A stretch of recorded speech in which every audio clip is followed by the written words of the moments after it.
This Parsha Podcast is dedicated by Sylvan Garfunkel in loving memory of both of his grandmothers, Eve Goldmann, Czarlא bat Ya'akov, and Tema Schwitzer, Ta'amah bat David Halevi.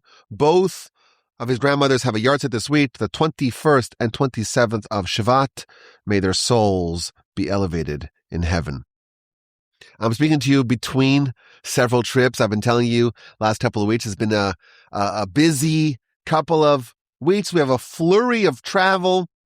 And just last night, I flew back from New York, from LaGuardia, new and improved LaGuardia. We were supposed to fly on Monday, and then I was going to leave again on Tuesday. I said, no, we have to go back on Sunday. I'm speaking to you now. It's Monday, but I will only release the podcast, of course, in a couple of days. And the boys said, well, we can't fly because it's the Super Bowl. It's the Super Bowl. I said, don't worry. Southwest, you can watch the television as you fly. And then when we took off, it was basically by kickoff, and we landed, and the game was over. And I told my son, that was such a non-memorable game. The only way that you're going to remember the Super Bowl is because you watched it on the plane. That's it. So not only did flying not harm the experience and the memory of this Super Bowl, it actually enhanced it.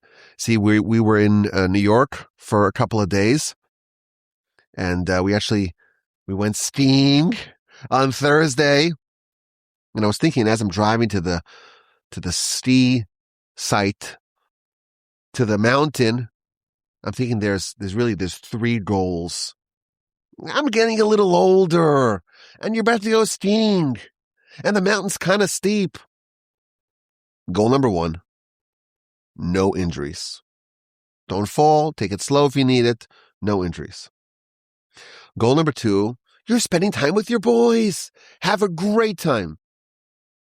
And goal number 3 is don't leave your pocket unzippered and have your phone slip out of your pocket on the ski lift.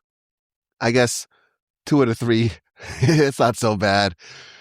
That's what happened. It's true. It's a true story. We're on the ski lift, and I'm with my son Yoshua, and Akiva's he's in the lift or the chair behind us, and halfway up the mountain, I say, Yeshua, I don't have my phone.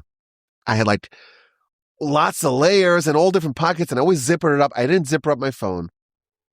It's gone. So I give a holler to Akiva. He's in the chair behind us. I don't have my phone. And it turns out that the woman or the family that was in the chair behind Akiva, so this is like 100 feet away from us, she says, oh, I saw it falling out of your pocket. What do you know? It fell off the pocket, 35 feet in the air, into 24 inches of snow somewhere up this mountain. Of course we found it. Of course. I was thinking the Almighty wants to give me a cool story to say on the Parsha Podcast. We went down the mountain. I kind of guesstimated where I think it would have fallen out. And then I had the idea. I used my son's phone. We called my wife. I said, well, log into the Find My Android.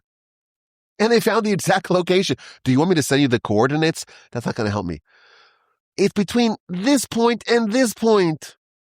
And they make it ring. And we were climbing up the mountain, because you take off your skis and you start climbing up the mountain.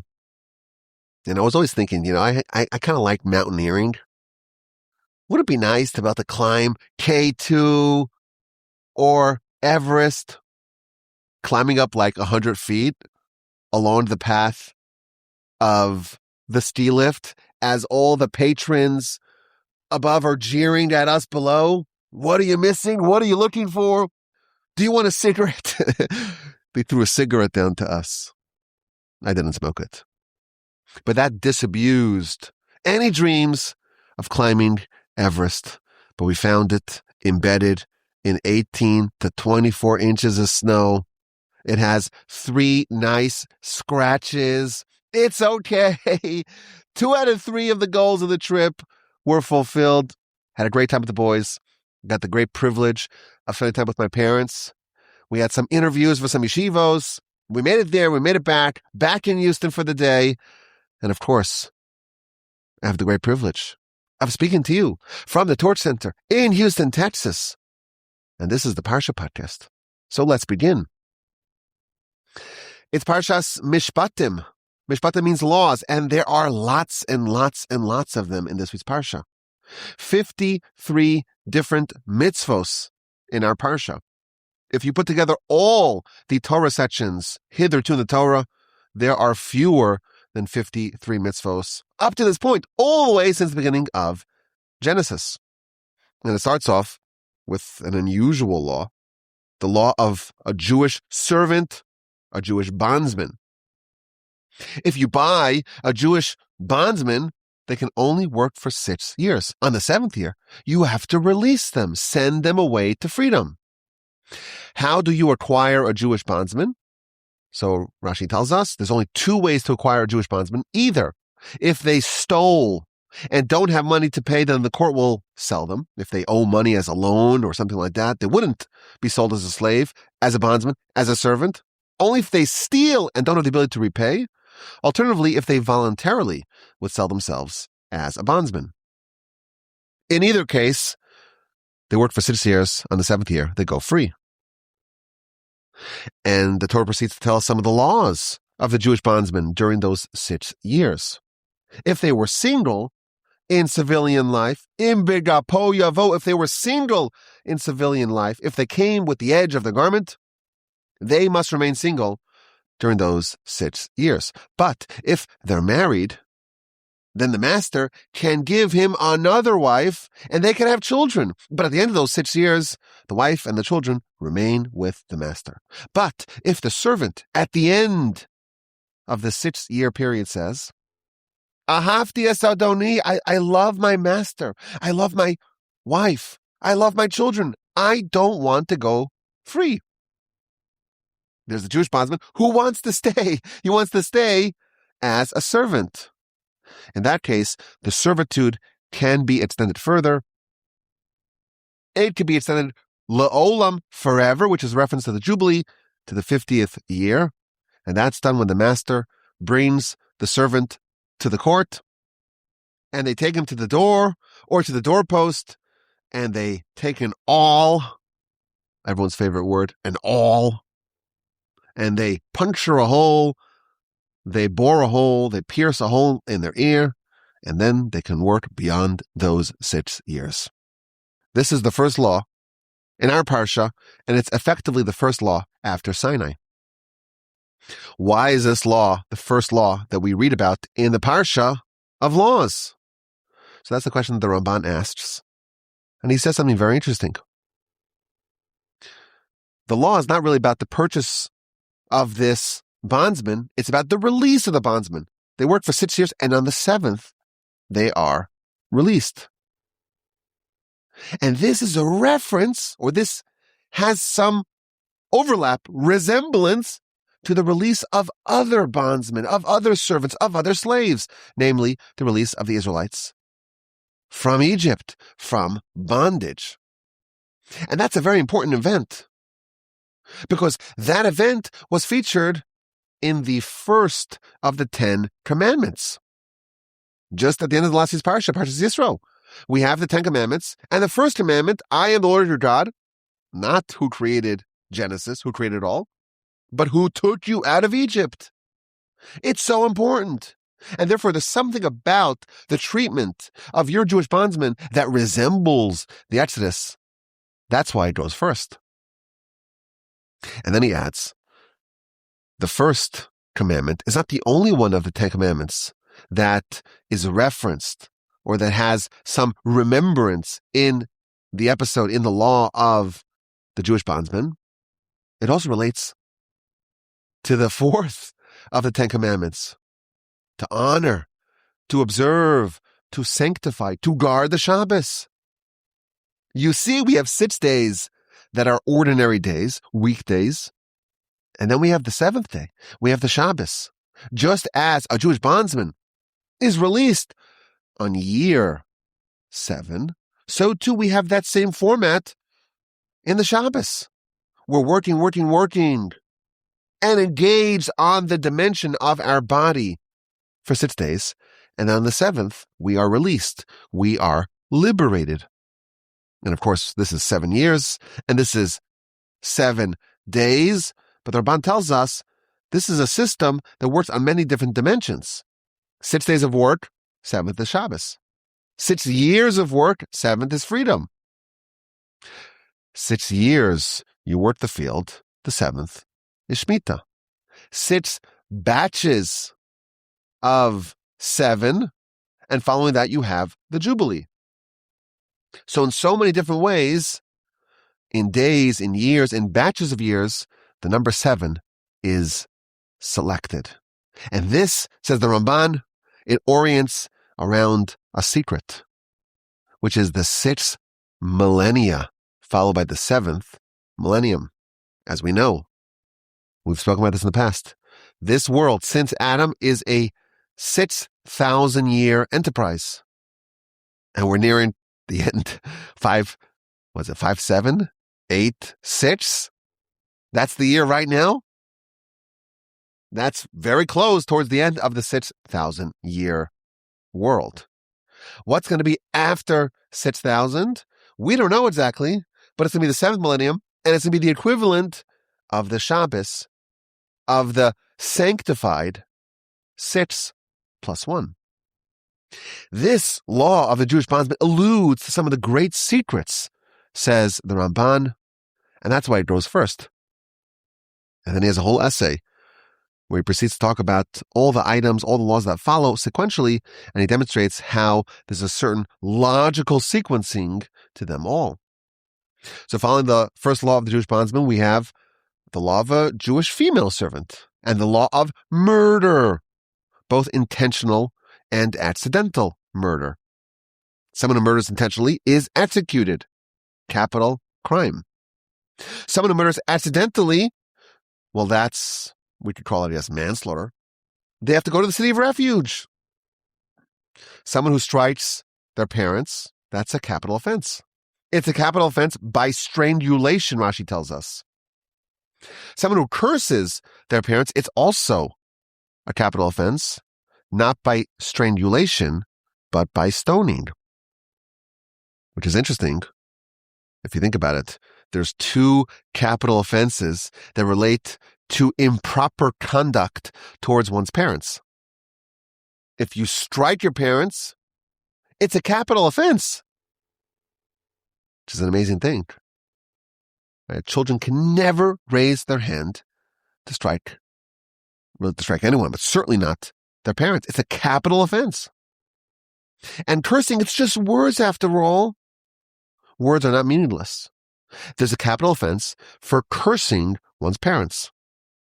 And these are 2 verses apart, verse 15 and 17. Which one of these offenses is worse? So all of us would say, well, to strike is way worse than to curse. But it's interesting. We know that there are 4 different types of capital punishment in Jewish law. And strangulation, none of them are good, let me stress. They're all bad. But strangulation is more lenient than stoning. Accordingly, the Torah prescribes a harsher method of execution for someone who curses their parents and for someone who strikes them, which is fascinating. And I read an explanation to maybe understand this. To strike someone is terrible. It could cause them pain or a wound or injury. But that is affecting their body alone. Words have more power. Words can affect not only the body, but they can affect the soul. And we all know, if we think about our youth, if there was a bully who mistreated us, God forbid, those blows we may have received, well, they heal, they go away. But if someone embarrasses us, someone causes us emotional harm with words, those end up actually stinging for longer. And even if you think about those episodes today, it could be years and decades later, it could still sting. In the eyes of the Torah, to say improper words to your parents, that's worse than to strike them. Assault and battery. If someone strikes a fellow and we don't know what's going to be with the victim, will they survive or not? In this case, the perpetrator is placed in a holding cell in a detention facility until we find out the extent of the injuries of the victim. If they die from their wounds, then retroactively we know this was an act of murder. If they heal, then the perpetrator is not going to be executed. It's not murder, but they're still obligated to pay the 5 obligations: damage, pain, healing, unemployment, and shame. And this is just the very beginning of the laws. If someone strikes and kills their slave, they themselves are killed. If someone is fighting with their friend and they accidentally strike a pregnant woman and they cause her to miscarry, that's not a capital offense. We have the famous and universally misinterpreted verses: an eye for an eye, a tooth for a tooth, a hand for a hand, a leg for a leg, a burn for a burn, and so on. The Talmud proves conclusively that this is not meant to be interpreted literally. We don't gouge out someone's eye measure for measure. Rather, this is a reference to a monetary penalty. All sorts of laws and how to adjudicate them are found in our Parsha. What if an animal kills a person? What if a man leaves a pit in a public domain? Someone else's property falls in there and gets damaged. What if one person's animal damages another person's animal? Your property caused damage to my property. What about a thief who steals? They got to pay double. What about a thief steals an ox or a sheep and they sell it or they slaughter it? What about burglary, home invasion, castle doctrine? Stand your ground. Shoot the intruder. As we mentioned, a thief pays double. You steal 100, you pay back 200. The Torah doesn't believe in incarceration. The only case of incarceration, well, there may be other exceptions, but basically the only case of incarceration is when we don't know what's the extent of the injuries of a person that was hit. Is it murder or is it just ordinary assault and battery? When someone steals, we don't put them in the jail, in the prison. They get punished. And they get a fine. And if they can pay the fine, then they are sold as a servant, as a slave, as a bondsman. And the punished with paying double. Why does a thief pay double? So one of the great commentators, the Kliakar, says it's measure for measure. Why does someone steal? They're insatiable. They're rapacious. They want more and more and more. And if they have 100, they want 200. They have 200, they want 400. This is a very famous idea we find in our literature, that there is a certain insatiability to someone who likes money. Ohev kesef. If you like money, you'll never be satisfied. It's like you're thirsty and you're drinking salt water. It just makes you thirstier. And if you have a little bit of money, you're unsatisfied, but only by a little bit, because you want to just double what you have. And then you double up, and then you just want to double up again. So when someone does something which is immoral to advance the goal of getting more money, they steal, God forbid. They wanted to double up. They are penalized measure for measure. They pay double. Someone has a fire. The fire grows and causes damage to someone else's property. A custodian doesn't do a good job watching, overseeing what belongs to someone else. The penalty of seducing a young maiden, the various instances in which the court would mandate an oath be sworn, and so on, many, many laws, the prohibition against oppressing converts, widows, and orphans, the requirement to provide interest-free loans, the various different tithes, the mitzvah of Shabbos, the enumeration of the 3 festivals, some of the laws of kosher, many, many, many laws. I was trying to estimate, if you wanted to study all the laws in our Parsha, but in depth, and you want to cover every aspect of these laws, how long would it take? It would take at least a lifetime. But that's only if you do it 10 to 12 hours a day with great diligence and you only stop to pray and to drink strong coffee or Red Bull or Celsius. Otherwise, there's just so much. Anyone who had the great privilege of studying in the yeshiva, they all have an affinity for this parsha. Because that was like my 5th grade when I started studying Talmud. It was this part of the parsha. And then when I got to the 9th grade, it was that part of the parsha, and so on. This is like a tour through many of the core books of the Talmud that are featured in the yeshiva curriculum. Laws, Mishpatim. Now, the parsha ends with 2 other subjects. It starts with a description of the conquest of Canaan. God will send an angel that will lead you into the land, and the conquest will be divinely aided, will be miraculous. The Almighty will destroy your enemies. He will employ swarms of hornets that will fire projectiles of venom across the Jordan River into the eyes of the enemies. That's a pretty cool way to win the war. The enemy occupiers will be vanquished, will be banished from the land. The conquest will go swimmingly. Swimmingly, but not instantaneously. The removal of the indigenous Canaanites will happen me'at, slowly.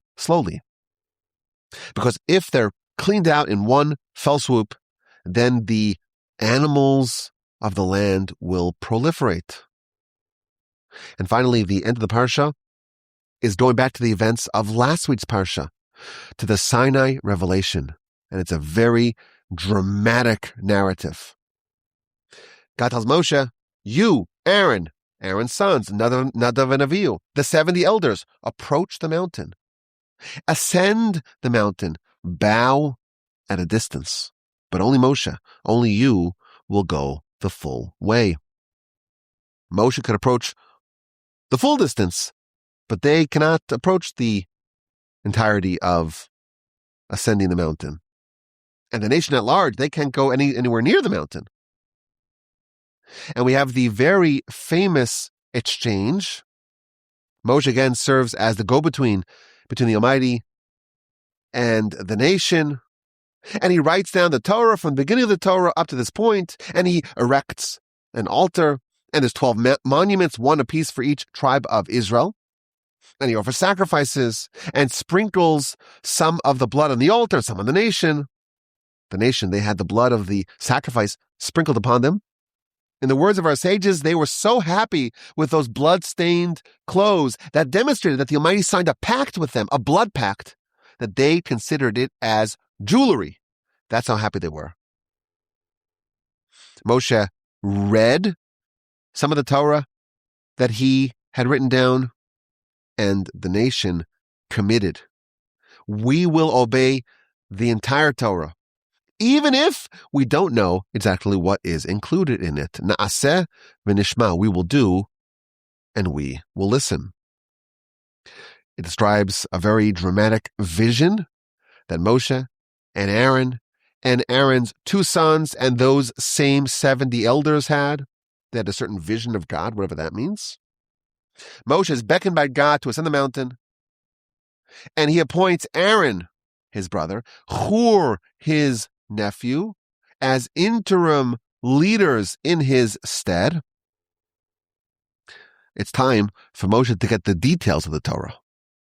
A very interesting verse. Vayomer Hashem el Moshe, God said to Moshe, ascend to me up the mountain, and be there with me, and I will give you the luchos ha'evan, the stone tablets, veha Torah and the Torah, veha mitzvah and the mitzvah, asher kasafti that I wrote, leho rosam, to instruct them. And the Talmud tells us that there's 5 different components of what Moshe received when he was up the mountain after the revelation. Luchos, that's the first word. The stone tablets, that's a reference to the 10 commandments etched upon stone tablets. Torah, well, what's that? That's scripture. Mitzvah, what's that? That's Mishnah. Asher kasavti, that I wrote, That's a reference to the teachings of the prophets and the writings.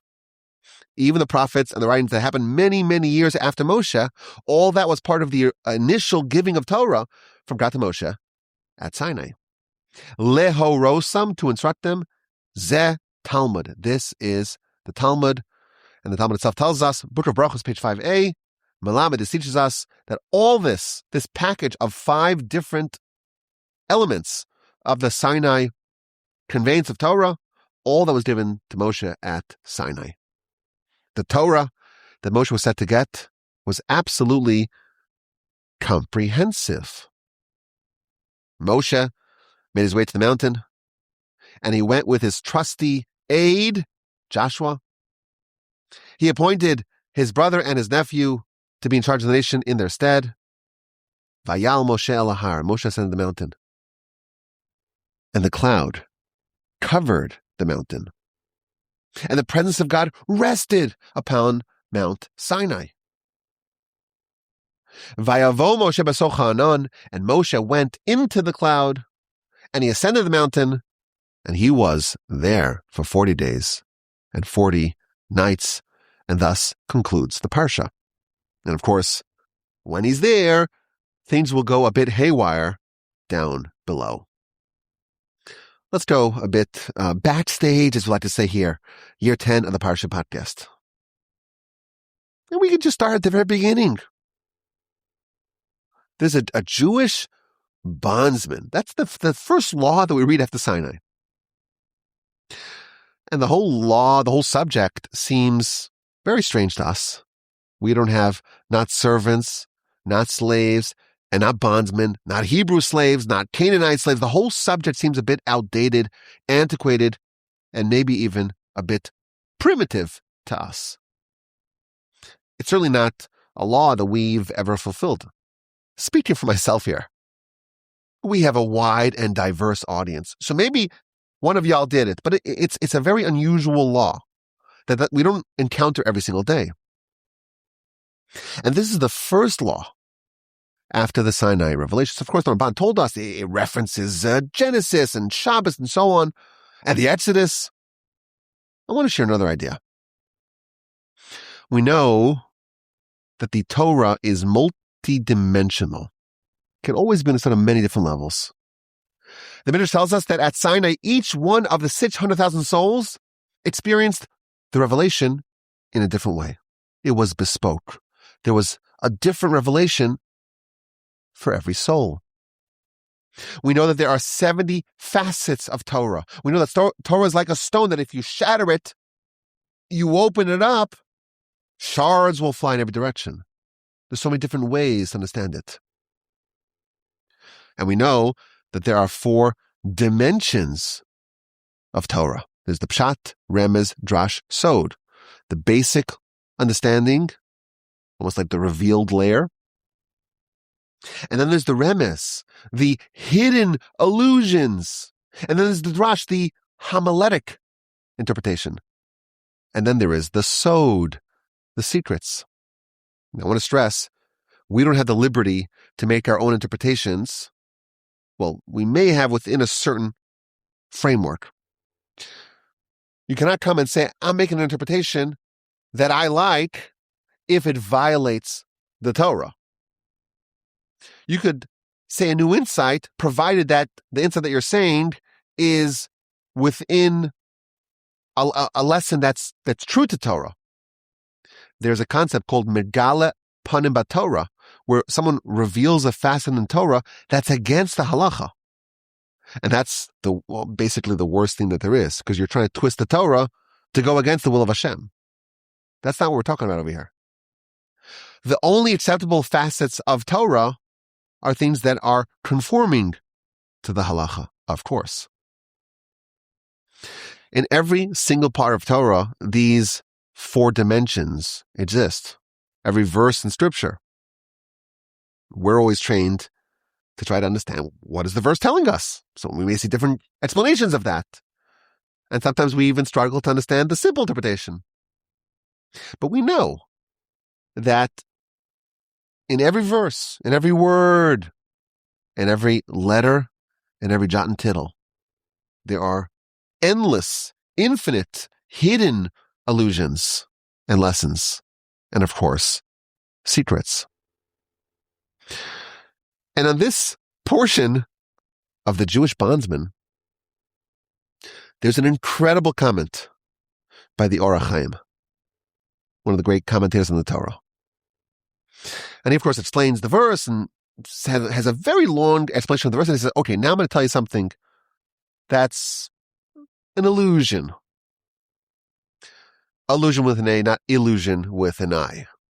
There's something that's being alluded to here. A deeper interpretation. And even though the Jewish bondsman may not be relevant to us on the simple level, what he's going to say is very, very, very much relevant to each and every one of us. It may be the most relevant lesson of them all. The Parsha begins, these are the laws that you should place before them. The first thing that must be placed before us are these laws. This is an unusual way to frame a mitzvah. Every other mitzvah begins, God told Moshe, tell the Israelites. That's not how this is introduced. This must be placed before them. There's something here that we need to have in front of us at all times. When you acquire a slave, a servant, every single person has two competing identities. Within every person, there's a freeman and a slave, a body and a soul, a spiritual master and a physical servant. The verse on the level of the illusion is talking about the acquisition of a body. The spiritual master now has a physical servant. The soul is bound to the body. God created a physical servant to serve the spiritual soul. How does the body serve the soul?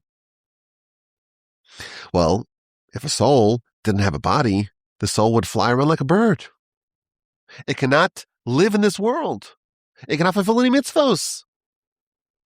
The body is the vehicle through which the soul can perform mitzvos.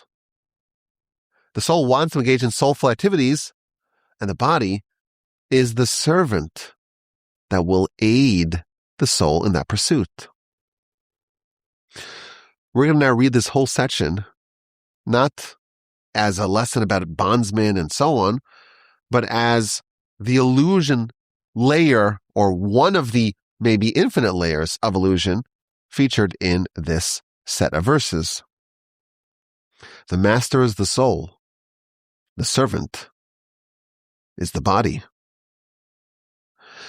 And the verse tells us this is going to be only for 6 years. There's something temporary about this arrangement. When you acquire a servant, i.e. soul, eternal soul, you're going to have a physical body. It's not going to be forever. Your servant, your body, will only serve you temporarily for 6 years. So he tells us, the Or HaChaim says, that sometimes there's a system by which the Torah tells us only an illusion of a tenth. So it says 6 years, but it's telling you 60 years. The average lifespan, 60 years or 70 years. Your life, where body and soul are merged together, where the spiritual master has the bondsman, has the servant, has the body to do its will, that's like a fleeting shadow. That will not last forever. On the 7th, meaning in the 7th decade, that servant is going to depart you. Your body will cease doing what you wanted to do. What's going to happen? What's going to happen to that servant? What will be its destiny? What happens to the body after its tenure as a servant of the master of the soul. Next verse. Im begapo yavo begapo yahrtzeits.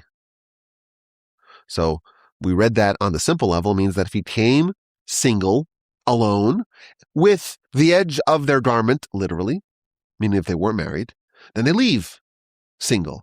But if they have a wife, then their wife goes out with them. That's what it means on the simple level. But the Torah uses very unusual words. The word begapo, it appears only here in the whole Torah. The Torah has words for alone. For example, quite memorably, there was a man that was stranded alone in chapter 32 of Genesis. You remember this. Jacob was alone, and he was attacked by a man who wrestled with him the whole night. There's a word for alone. It's not begapo, it's levado. And the Torah uses this unusual term, or atypical term, to describe what's happening here with the servant. It doesn't say levado, it says begapo. What does the word begapo mean? So he tells us the word gaf. It's related to the word gaf, which it means heights. Great heights. When the body is done with this world, it is either laden with mitzvos or not. The word begapo means did it achieve great heights? If it comes, meaning it comes to the afterlife, laden with mitzvos, begapo yahrtzeits, it will leave, meaning it will be resurrected with those mitzvos. Again, this is a totally different level of understanding what's happening over here. We read it simply. It's talking about a bondsman who spent 6 years and on the seventh year is going free. And that, of course, is true. But there's allusions to every verse in the Torah. And here the Ohr HaChaim is offering his allusion. And the verse is talking about the body and soul. The body is a servant of the soul. And at the end of its term, it either comes begapo, laden with mitzvos, or not. And if it comes laden with mitzvos, then it will leave, meaning it will be resurrected at the time of the resurrection. If the body achieved great heights, if it achieved mitzvos and righteousness, if he comes with mitzvos, if his sun sets, it comes.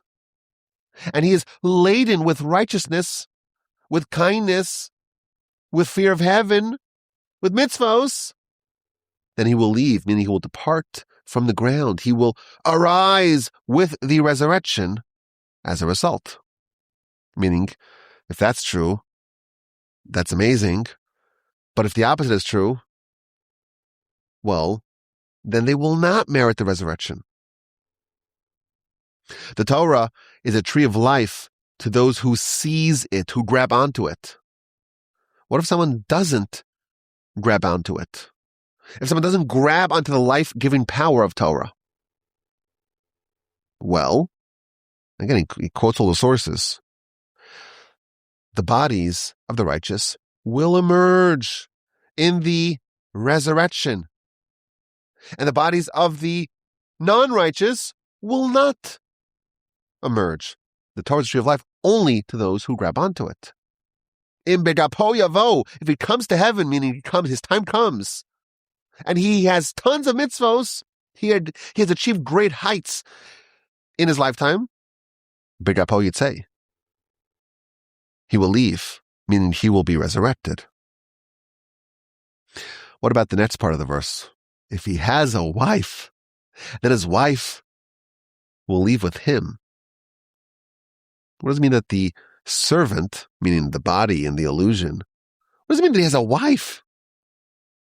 I will tell you what, I read some stuff today that were new to me. So if this sounds new, just buckle up. He says, here the Torah is hinting at a great secret. A body can acquire a soul. We always think of it, well, the soul's the master. The body's a servant. That's what the Ohr HaChaim himself told us. But it's possible that a body achieves such great deeds in its lifetime that it becomes like the master over the holy soul, over the wife, as it were. The body, the servant, became so purified, so elevated, so refined, so spiritual, so connected to spirituality, it becomes even superior to the soul. It becomes like a master over the holy soul. That's the next description. Imbal ishahu, again, on the level of illusion, on the level of remez. If a person achieves such great heights of distinction, they leave and their wife, meaning their soul, is theirs, then there's no separation of body and soul at death. His wife goes out with him. The idea of body and soul separating at death, that's only because the body and soul are not compatible. They're not compatible. And therefore, they're forced together by divine mandate. Sure, that divine mandate ends, a person dies, and the soul and body go their separate ways. If the body was righteous, it could be resurrected, sure. But there's a high level of righteousness and refinement that a body can achieve, where the body and soul are no longer incompatible. So when he dies, when the person dies, he's a Bali Shah. He's like a master over the soul. Then if yahrtzeits, his wife will go out with him. Why must there be a separation of body and soul at death? Why? It's only because they're not compatible. Well, what if they are? Now, he's going to explain this. What does this mean? Everything we know has some degree of spirituality. He quotes the Zohar. There's a certain level of he calls it intellect, that animals have even. A little spark of something that's not physical. But there's a difference between how the spirituality of animals is allocated versus the spirituality of people is allocated. If there's an ox or a lamb or a goat or a sheep, and they're born, so they're alive, they're animated, they have some sort of nefesh of sorts.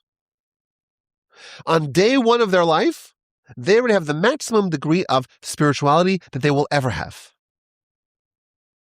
It's all at once, says the Zohar. But a human's not like that. A human, the maximum degree of spirituality that they can have is 1,000,000 times more than what they have at birth. They just have a little tiny toehold of their potential spirituality at the beginning. And the overwhelming majority of their soul, their spiritual capacity, is actually above them. And every deed of righteousness, every mitzvah that they do, they're unlocking a small level of their soul.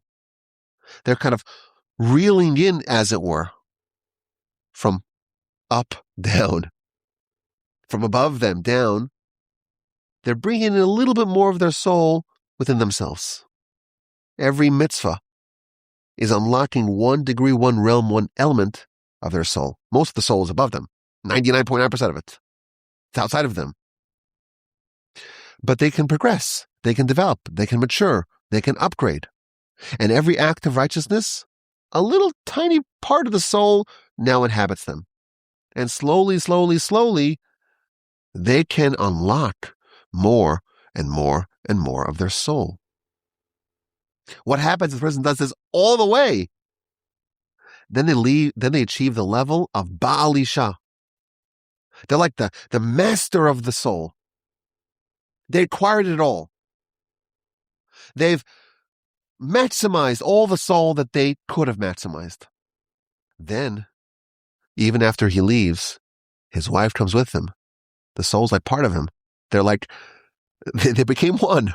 Maybe the fact that he calls it his wife, he doesn't say this. I'm speculating. We know that the Torah tells us a man should leave his father and mother and cleave to his wife and become one. When the Torah calls or alludes to the souls being someone's wife, it means that they became one. They're not different. They're indistinguishable.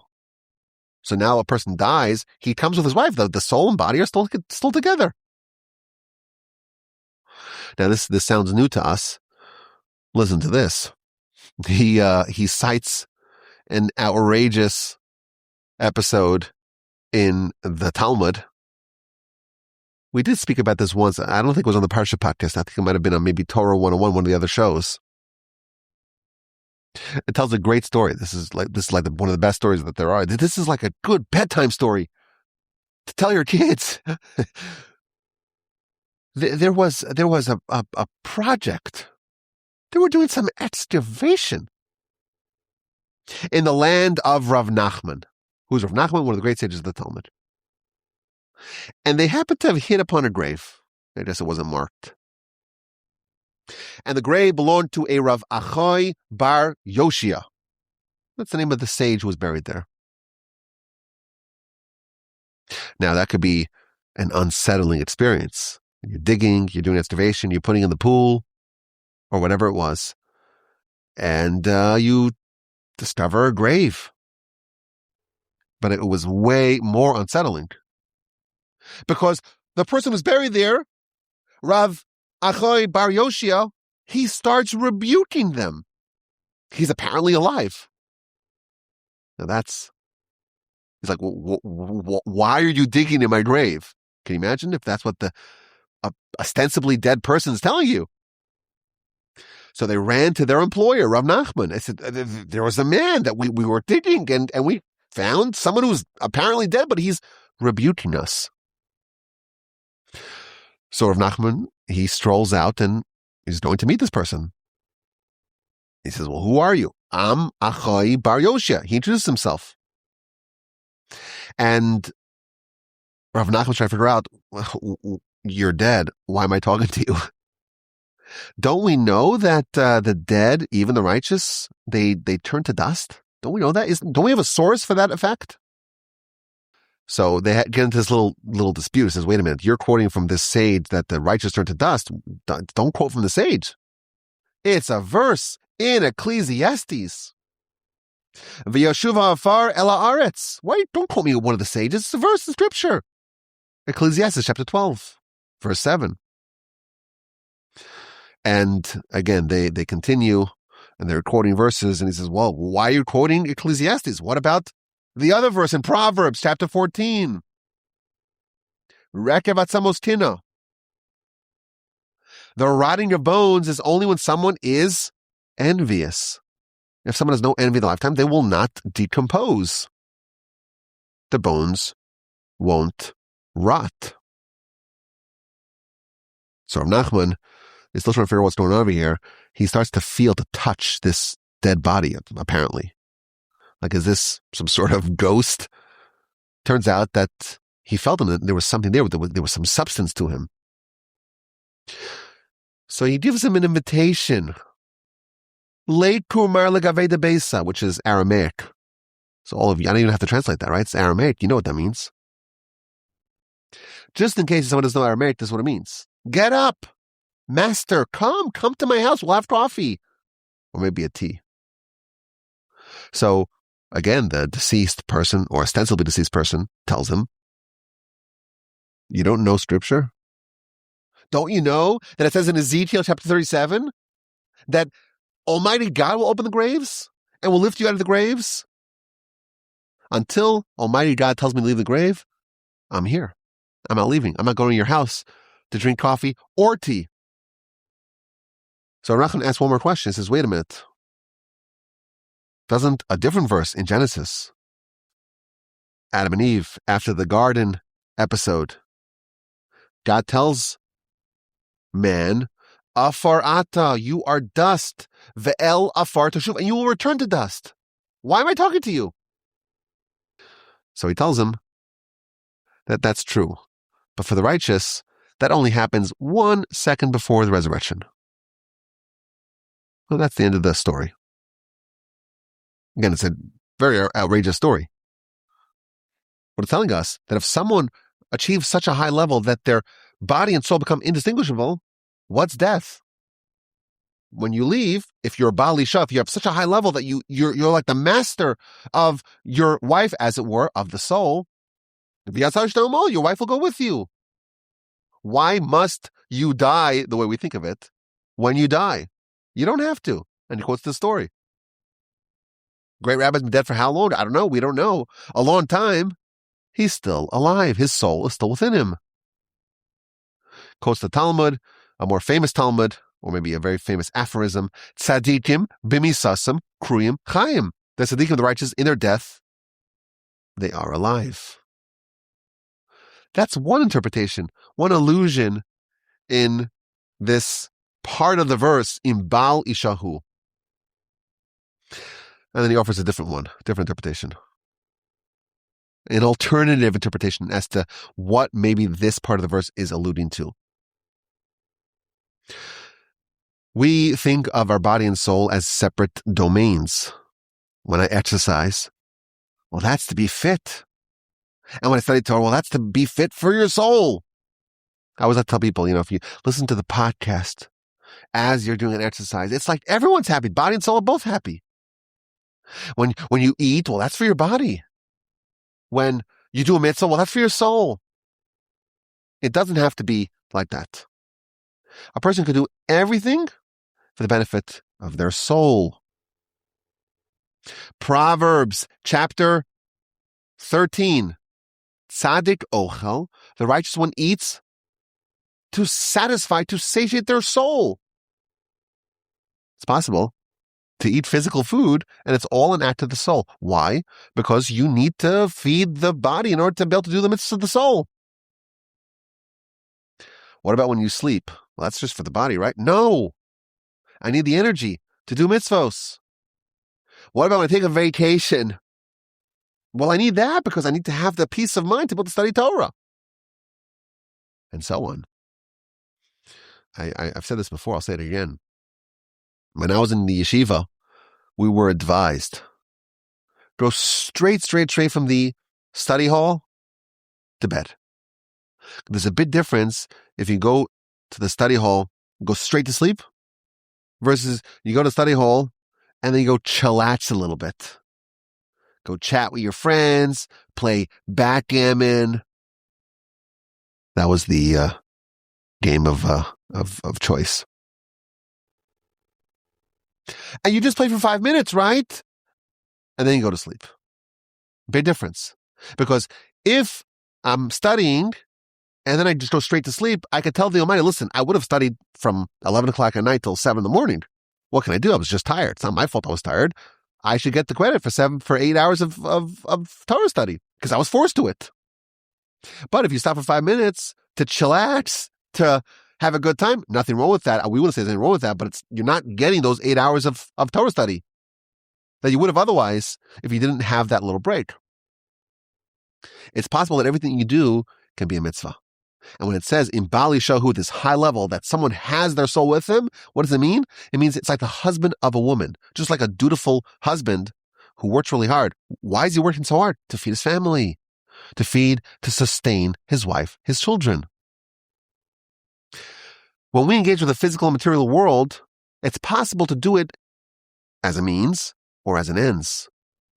If you do it as a means, you're actually able to refine and purify your physicality. You're eating, and like Proverbs tells us, you're satisfying your soul. Soul? Soul doesn't care about this. Yes, it does. It's possible, because if you're saying I'm eating because I want to have the strength and the ability to do more mitzvos, that's an act of the soul.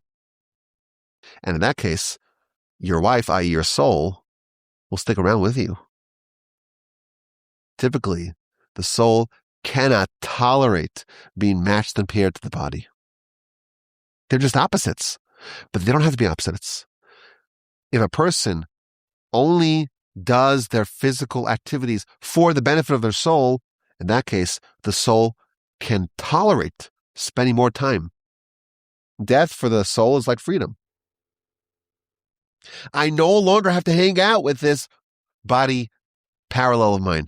That's typically the soul is so excited when the person dies. Amazing. I'm finally freed from that relationship. But when the body became purified and elevated over the course of a lifetime, and the body only did things physically for the benefit of the soul, then even after the soul is released, it will stick with him. His wife will not depart from him. Again, this is so fascinating, so profound. And again, it makes sense on this level of illusion why it starts off. This must be in front of you at all times. All of us. Our whole life is just the body and the soul. What choice are we going to make? Are we going to invest in the mitzvos? And then the soul and body become less and less different? And maybe we can even achieve a level of parity between body and soul? Are we doing our physical activities for the benefit of the body? Well, then the soul's not interested. If we do it for the benefit of the soul, we do it only so that we have the strength and the energy and the wherewithal to engage in the agenda of the soul. We become like a master of a wife, meaning the husband of the soul, and the soul can tolerate us. What about the next verse? Im Adonav yiten lo isha. I found this to be so fascinating. If his master gives him a wife, so we have the idea of someone acquiring the wife, acquiring the soul. What if the master gives him a wife, and she bears for him sons or daughters? Then ha'isha b'yaladah, the sons and the daughters will be for the master, and he will go out bigapo, that same word. What does it mean if his master gives him a wife, and she bears for him sons and daughters? And then, when it's time, the wife stays behind, and he goes bigapo. Says the Or HaChaim, again, this is all based upon very Kabbalistic sources. We saw in the previous verse a way for a person to acquire a soul, where the body becomes like a master of the soul. All those mitzvos you earned more and more, you reeled in more and more of that soul. There's a second way to get a righteous, lofty, and holy soul. Not by earning it, but if it's given to you. If your master gives it to you, they give you a wife, meaning a wife in this case means a holy, lofty soul.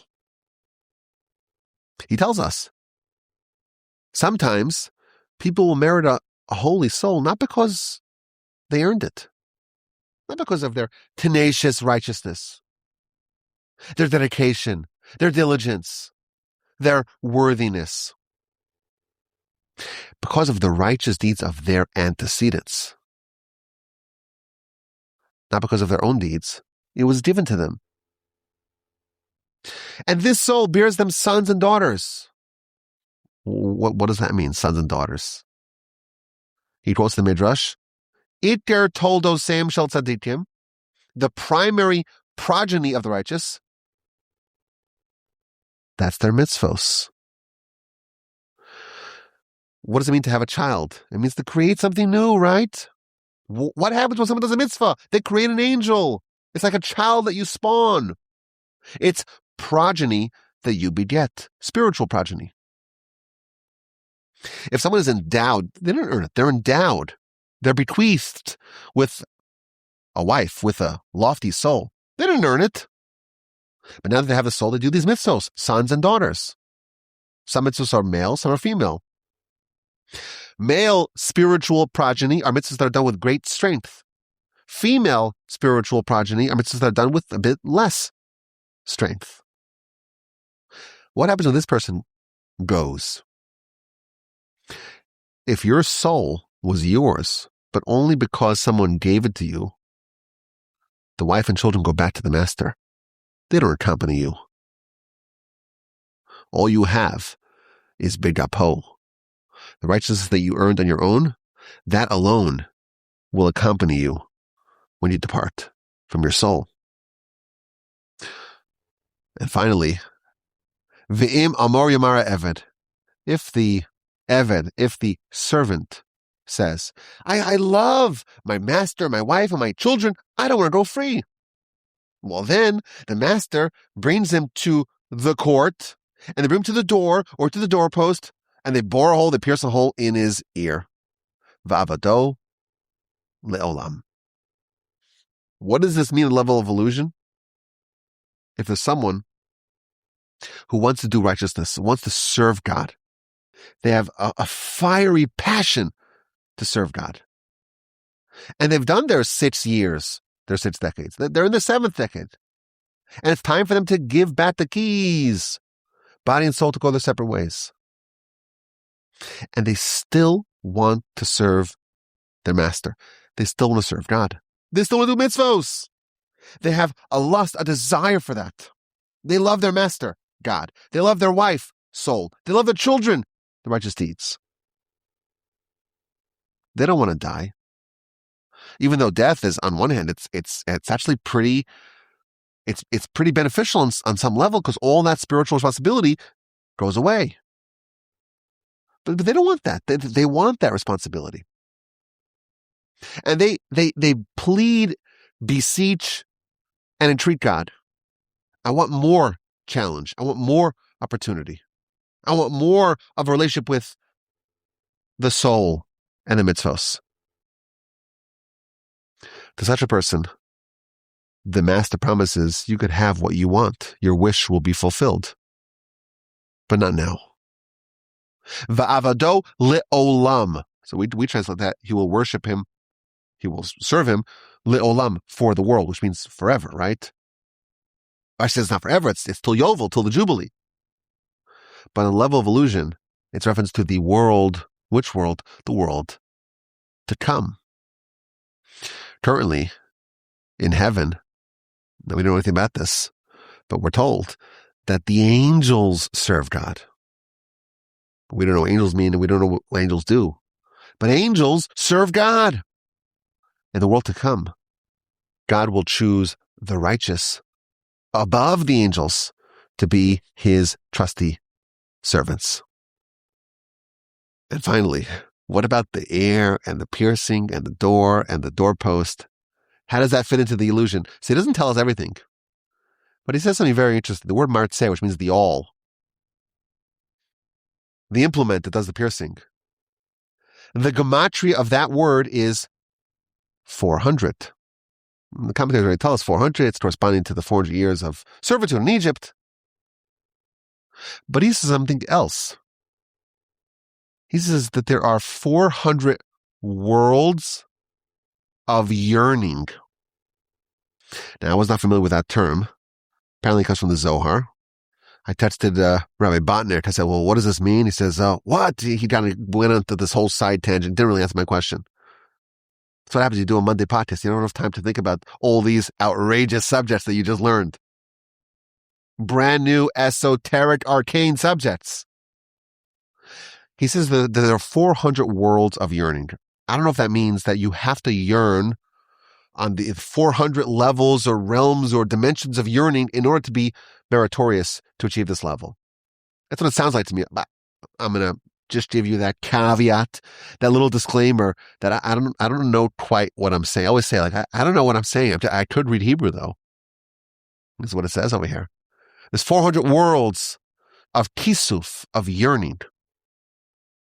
The word kisuf is related to the word kesef, which means silver or money.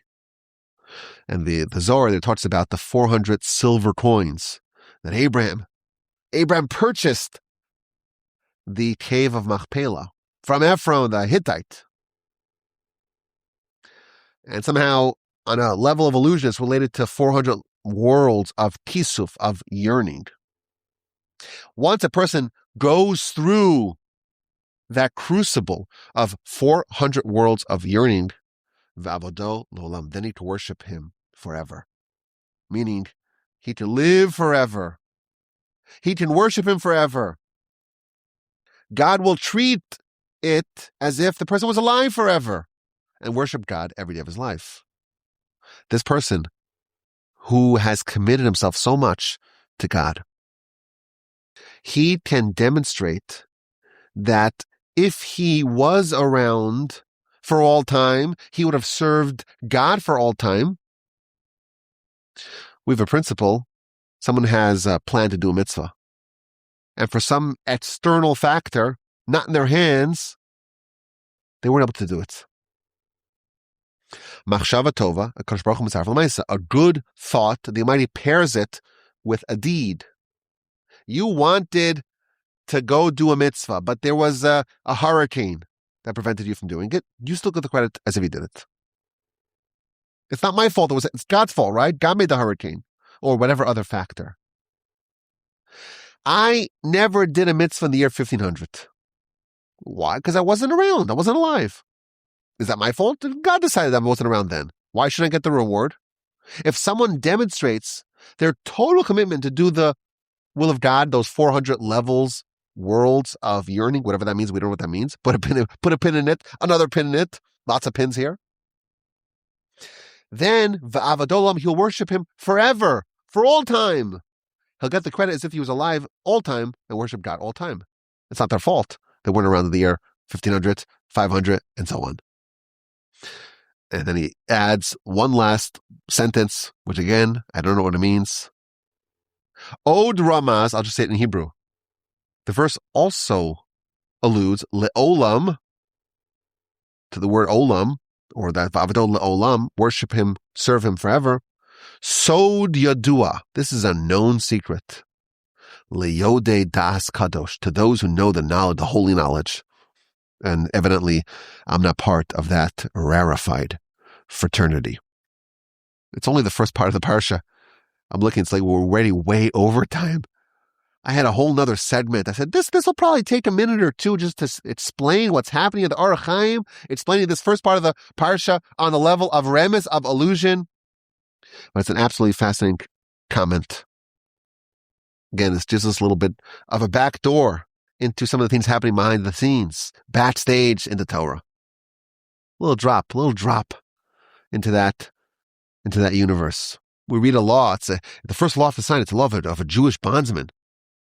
And on some level, it's alluding to the body and soul, and the body acquiring the soul, and by acquiring mitzvot. So what happens when the body dies? Body and soul separate. Do they separate? Must they separate? Is that necessary? Maybe it's possible for the body to acquire the soul, to earn it, to be like the husband of the soul, to be more holy than the soul, to be an entity the soul wants to stay around. Freak out those diggers, those excavators. And of course, there are eternal consequences thereof. It made sense now why the Orach Chaim tells us, the first opening verse of the Parsha, Ve'ela Mishpatim, these are the laws that you should place before them, not the typical version of that. These are the laws that were taught. God told Moshe, go teach Israel these laws. Daber b'nei Yisrael, teach the Israelites these laws. No, these laws must be in front of you at all times. We must always remember that we are a hybrid, a chimera, a match, a fusion, a melding of opposites. And it's 6 or 7 years, 60 or 70 years. And what happens? There's going to be a separation, and they're going to go their merry ways. And what is the state of the body at that time? In Begapo, you'd say, if you have righteousness, if you have elevation, if you have mitzvos, you will earn the afterlife. You will earn the resurrection. If you have an even higher level of Baal Isha, that you're like the master of the soul, then the soul will never leave you. It's yours forever. And then this even higher level, where a person just wants to serve God forever, Vavado Le'olam. I appreciate you listening to this edition of the Parsha Podcast. I had a very, very long second piece that I decided to nix, or maybe to punt to next year, or maybe I'll write a newsletter about it. I don't know. Let me know what you think. RabbiWall@gmail.com. It's a special Monday edition of the Parsha Podcast. I always like to say that when I have less time to prepare, it ends up being longer, because I just ramble. I ramble a little bit more. But I hope you can forgive me about that. I hope you have a wonderful rest of your day, and a magnificent, splendid, terrific rest of your week, and a powerful, uplifting, invigorating, exhilarating, exciting, and meaningful and productive Shabbos upcoming.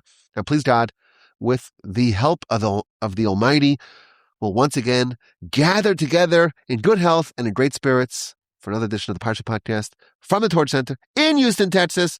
My address is rabbiwalby@gmail.com.